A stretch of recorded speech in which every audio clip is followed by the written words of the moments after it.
In the top stories, passage of Tropical Storm Philippe impacts St. Kitts and Nevis, schools closed for Tropical Storm Philippe, and Skellig tackling emergency outages across St. Kitts.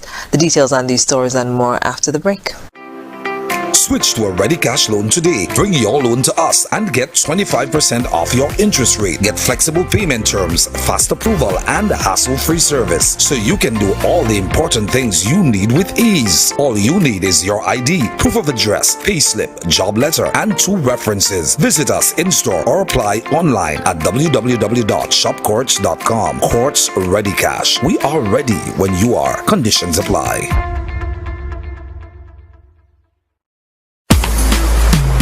In cricket, there are a few essentials: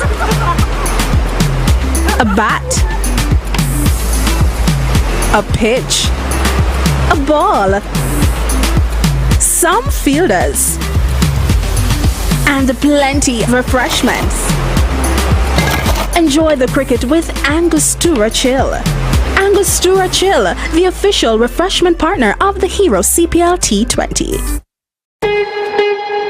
Get ready for an unforgettable music celebration at the 23rd World Creole Music Festival in Dominica. The Winter Park Sports Stadium, Roseau, comes alive from October 27 to October 29, 2023. Night 1, Friday, October 27.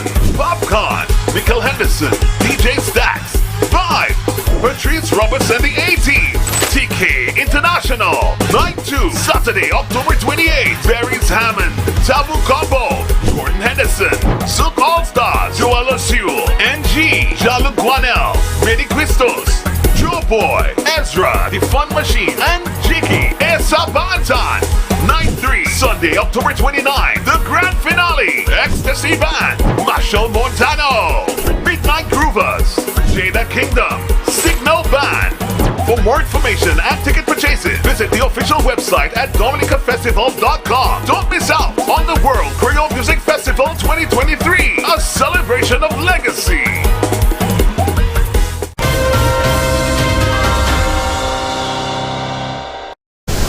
Hello and welcome to the ZIZ Channel 5 newscast. I'm Caleb Berridge. Early Tuesday, Tropical Storm Philippe passed to the northeast of St. Kitts and Nevis, bringing with it tropical storm conditions, including gusty winds, heavy rains, and rough seas. More in this report. While reports have indicated that there has been no serious damage to homes and other structures, our cameras captured videos and images of the storm's impact at various locations. At Independence Square, several trees were seen toppled onto their sides, some ripped up from their roots, others with their trunks snapped in half. The staff of the Parks and Beaches unit were also seen clearing the debris and removing the trees for all persons to safely move through the square.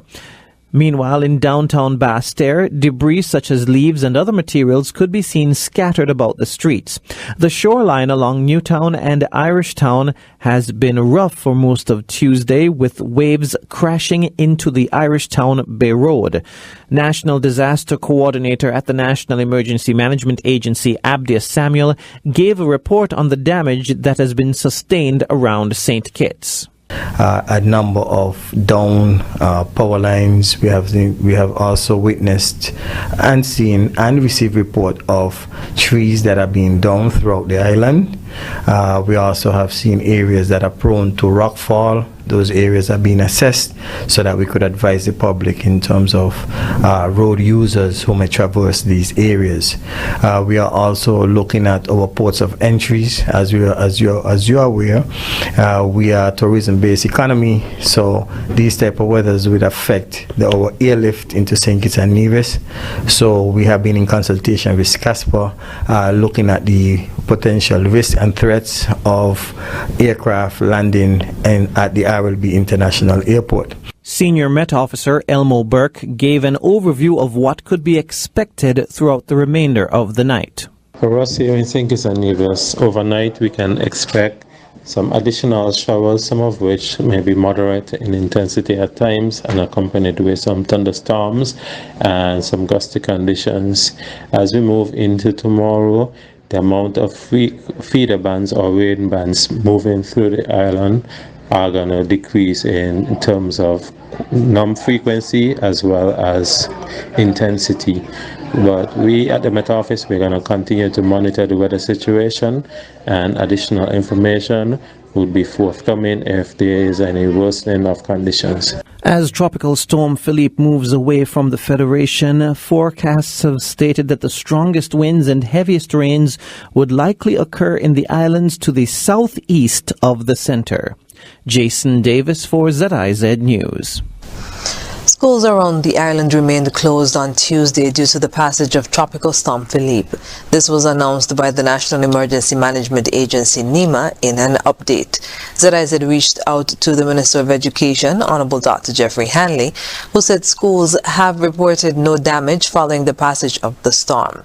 He also stated that the schools were ready to reopen on Wednesday upon the advice of NEMA. Meanwhile, the agency also advised that the government should consider an early closure for all government offices. The government obliged and offices closed at 12 p.m. The private sector was advised to do the same. The St. Kitts Electricity Company, or SCELEC, has been responding to emergency outages across the island during the passage of Tropical Storm Philippe on Tuesday. According to information on the company's Facebook page, the outages occurred at Heron Street in Bird Rock, Phillips Village, Frigate Bay Strip, from Barrio to Deep Bay, Conyers to St. Paul's, Keon to Lodge, Limekiln to Bayview, Fort Lands, and in Cedar Grove. Throughout the day, emergency crews have been deployed to various sites to restore power as quickly as possible, as well as to address reports of downed power lines. SCELEC is advising persons to visit their website, skelec.kn, or their Facebook page for the latest information about power outages. After the break, Prime Minister donates to nursing education at CFBC, and International Men's Day nominations begin. Stay with us. Here are your Horseless Value Mart IGA specials running September 21st through October 4th. The more you shop, the more you save. Get double points on all grocery food items and meats until the end of September, and in the month of October, double points on dairy and grocery non-food items. Now our Value Club Blue Tax specials. Bigelow teas, $10.99. Essential Everyday Grated Parmesan Cheese, $11.99. Your Play Yogurt, $3.99. Blue Ribbon Ice Cream Tubs, $32.99. Renews It Adjustable Air Freshener, $7.49. And now our very low weekly value deals. Essential Everyday 100% Apple Juice, $8.99. Old Orchard Apple Cocktails, $9.99. Arm & Hammer Deodorant, $7.99. White Rain Shampoos and Conditioners, $4.99. Shop Smart, shop Value Mart and get double points for more rewards today. Continuamos con las recompensas durante el mes de octubre. Recibirá puntos dobles cuando haga sus compras aquí. Sea listo y haga sus compras aquí en Value Mart. National Home Loans. Get your dream home. I'm an accountant, and you know what excites me? Precision. Just like crunching numbers accurately, National Bank's Apex Mortgage offers the lowest interest rate in the country, 3.99% guaranteed.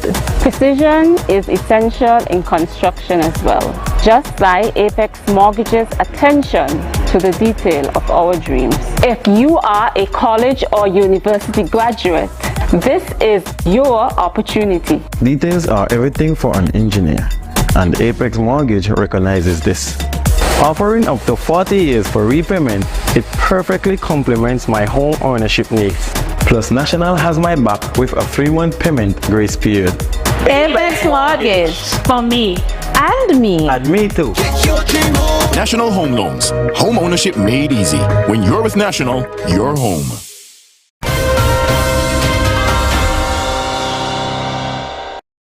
Welcome back. The Prime Minister and Minister of Health, Honorable Dr. Terence Drew, recently spearheaded the donation of crucial equipment to benefit nursing students at the Division of Health Science Nursing Education Department at the Clarence Fitzroy Bryant College. Recognizing the importance of maintaining high standards in healthcare education, the CFBC Division of Health Science and the St. Kitts Nevis Student Nurses Association joined forces to seek donations that would enhance the services available to students in the nursing education department. Prime Minister Drew facilitated the acquisition of a new CPR training kit and intravenous training arms for the nursing education department at CFPC. During the equipment handing over ceremony on Monday, Prime Minister Drew emphasized the significance of these resources. I came basically to make a presentation of what you see here, simulation equipment, so that our nurses who are in training can learn effectively and to international standards. How do you revive a patient? How do you find a vein? How do you set up a drip system? And so this type of training is critical if we are to continue to produce quality nurses here as we seek to continue to improve our healthcare delivery. The request for support was made through Mashalet Smith, who now serves as the Dean of the Division. She expressed gratitude on behalf of the college. Life is important, and here at the Clarence Fitzroy Bryan College, our nursing students actively learn basic life support, and for that, CPR equipment is very important. We're truly thankful to the Prime Minister and his office for the donation of our CPR mannequins as well as our IV cannulation system for our students. It's critical that our students are practicing to international standards to be able to recognize deterioration in signs of life and to intervene accordingly. So we're thankful for the opportunity to partner with the Prime Minister's office as we improve healthcare in St. Christopher and Nevis. The donated equipment will also serve students in other programs, including the Emergency Medical Response EMR and the Elderly Care Certificate courses. As plans continue for the staging of the International Men's Day ceremony in November, the Department of Gender Affairs is calling on the public to nominate men to be awarded for their contributions in various categories. Director of Gender Affairs Virgil Jeffers said the annual ceremony is significant because it puts the spotlight on men whose achievements have gone unrecognized. Men are under-celebrated, and this is one where we can actually acknowledge the achievement of men. We can give recognition to men who would have done good work, positive work, both in the community, at home, at work, and give them the due recognition. He said this year members of the Boys of Excellence program will be in attendance and explained how this ceremony can have a positive influence on boys and young men. It is very important. The awardees, they can be seen as role models for the young men. So I think it's a very good gesture to have them witness the men receiving the award. International Men's Day is observed annually on November 19. The award ceremony will be held on Saturday, 18th November at 6 p.m. at the Malcolm Gishad Recreational Park. Nomination forms can be collected at the Department of Gender Affairs at Victoria Road. The Federation will be represented in Singapore this week as the 7-member St. Kitts Nevis Robotics team participates in the annual First Global Challenge. The First Global Challenge is a yearly Olympic-style robotics competition that promotes STEM education and careers for youth.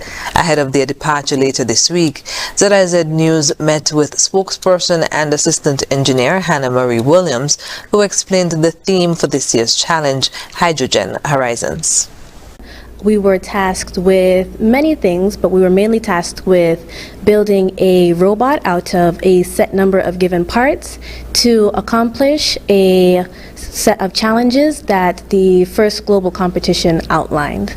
So the theme was Hydrogen Horizons, so we had to build a model of a robot. Well, we had to build a robot that would essentially break apart hydrogen. It would be able to transport it and convert it into other forms of energy.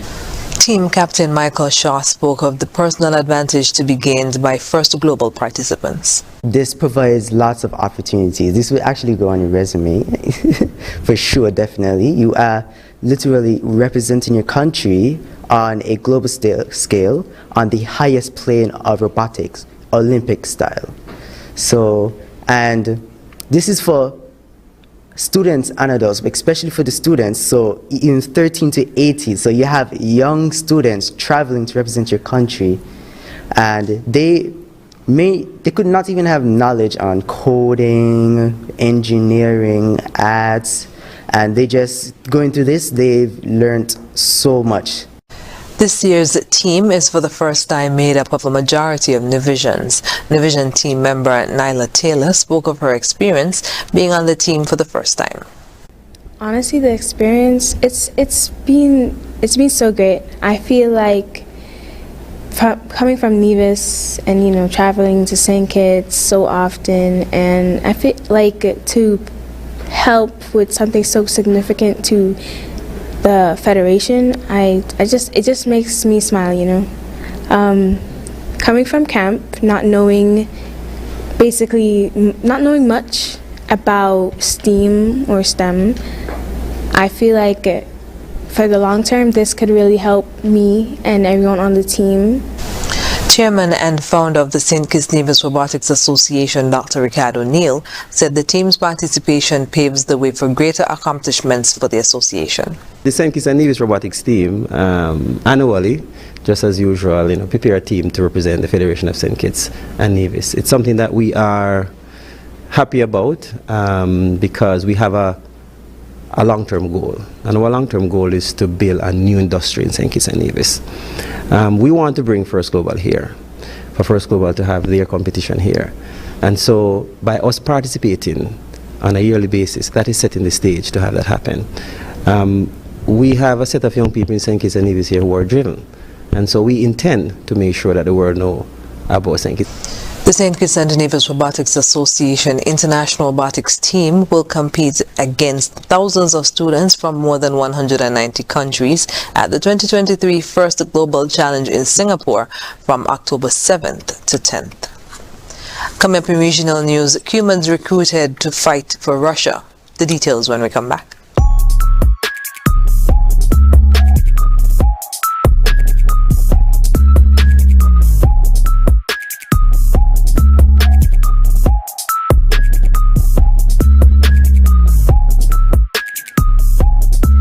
Horses and Company Limited, providing a greener future for the exceptional people that we value.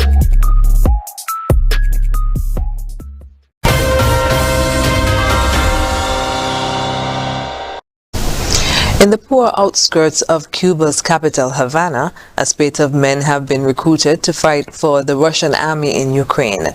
Reuters traced their stories and spoke to the loved ones they left behind. I knew the contract was real when I arrived here. The Russian Federation brought me here. Everyone here knew what they were coming for. I know it for sure.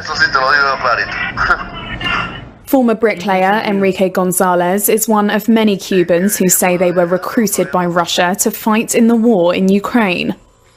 On a video call to his wife, Yamadeli Cervantes, he films the training camp he now works from near Tula, a few hours south of Moscow. Reuters spoke to Cervantes at their home in the small town of La Federal in Cuba. She says Gonzalez's decision to fight for Russia was a financial one. Just days after he left, Cervantes received part of his $2,040 signing-on bonus. She has since been able to buy much-needed essentials, all on Russia's dime.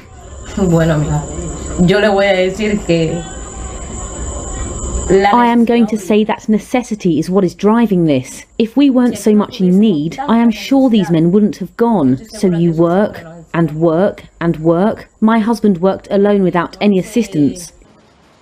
Russia didn't immediately respond to questions about Cubans being recruited for their military. The Cuban government didn't respond to queries for this story either. The Caribbean island is economically stricken and communist-run. National data shows the sign-on bonus Gonzalez received is over 100 times the average monthly state salary in Cuba of just $17. On the short dirt road where Cervantes lives, at least 3 men have left for Russia since word of the army work began to spread in June. Several were recruited, but you can count on one hand those who are left. Reuters traced the stories of those men and those of more than a dozen others from districts in and around Havana. They come from all different walks of life. One is a shopkeeper, another a refinery worker. The interviews with many of the men and their loved ones, as well as a trove of WhatsApp messages, travel papers, photos and phone numbers, paint the most detailed picture yet of how Cubans are flocking to back Moscow's war machine. News of Cubans ending up in the Russian military emerged in September when the government, a long-standing ally of Russia, said it had arrested 17 people linked to a human trafficking ring that lured Cubans to fight for Moscow. Cuba has sent mixed messages about its citizens fighting for Russia. In early September, it said it was illegal for its citizens to fight for a foreign army, punishable by life in prison. Days later, though, Cuba's ambassador in Moscow said Havana didn't oppose Cubans who, quote, just wanted to sign a contract and legally take part with the Russian army in this operation. Cuba has since reiterated that citizens were prohibited from fighting as war mercenaries. The United States has qualified the deployment of force in Haiti as progress, but has made calls for more help. However, the Bolivarian Alternative for the Americas, ALBA, rejected the approval by the United Nations of the military intervention in Haiti. More in this Telesaur report. U.S. State Department Secretary Antony Blinken called the authorization of the deployment of a multinational force in Haiti an important step, but called for more help from the international community and the collaboration of Haitian political forces. With 13 votes in favor and 2 abstentions, China and the Russian Federation, the United Nations Security Council approved the resolution drafted by the United States and Ecuador.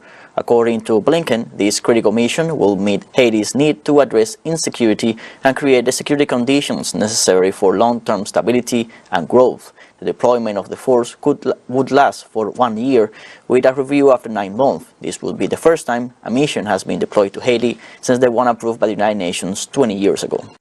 In the meantime, the Bolivarian Alliance for the Peoples of our Americas, in its social network X, condemned the authorization of the United Nations Security Council to deploy a multinational armed force in Haiti and demanded its withdrawal from the Caribbean nation and to respect the right to self-determination of the Haitian people with a new attempt of interference commanded by the United States. Coming up, New York City public hospitals overwhelmed by increase of migrants. International news is next. You're never too young to start planning for your financial future. That's why I decided to visit National Caribbean Insurance to speak with one of their friendly sales agents. Here at NCI, we strive to ensure customer satisfaction by choosing the right policy for you. Our endowment plans provides customers with adequate returns on their investment. The quinquennial bonus policy offers a 25% payout of the sum assured every 5 years. Other life insurance packages can help to secure your family's future. Also, please consider our health plans so you can be reimbursed for medical expenses to ease financial impact. Just remember, the younger you are, the more affordable insurance is for you. Don't wait until it's too late to apply. Make an appointment to see a sales agent. Visit us today. We serve, we protect, we satisfy. That's NCI.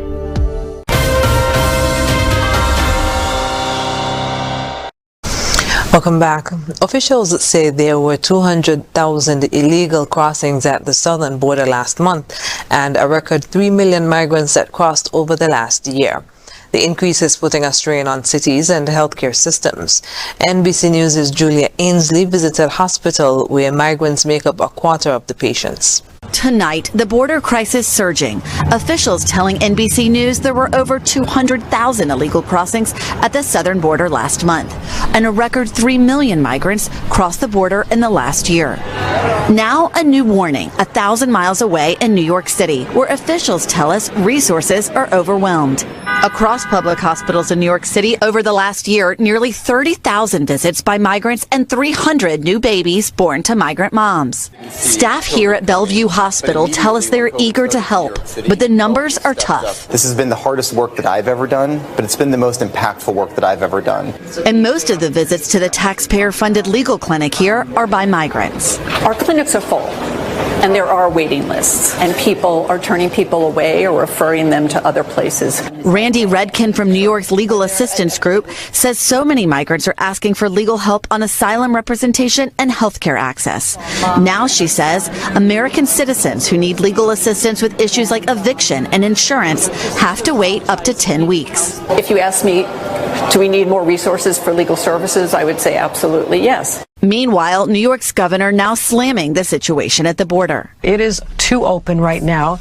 People coming from all over the world are finding their way through, simply saying they need asylum. And New York Mayor Eric Adams saying providing services for migrants will cost city taxpayers $12 billion. But Biden administration officials have blamed Adams' response. It is not an operationally sound effort, one senior DHS official told NBC News. Meanwhile, migrants on the streets are desperate for city help.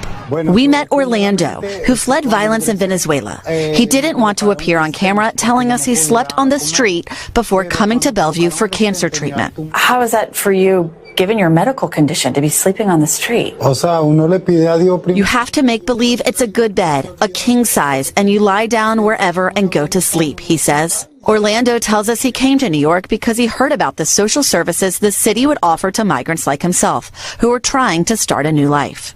The Biden administration recently granted temporary legal status to nearly 500,000 Venezuelans, allowing them to work. Today, Governor Hochul announced there are 18,000 jobs now available to eligible migrants. Charlotte Sena, the 9-year-old girl who went missing while riding her bike in upstate New York, was found alive and is now back with her family. Authorities managed to track down and arrest 47-year-old Craig Nelson Ross Jr. after they recovered a ransom note that had been dropped off at the Sena family home. NBC's Kathy Park reports. 9-year-old Charlotte Sena is back with her family after vanishing from a weekend camping trip in upstate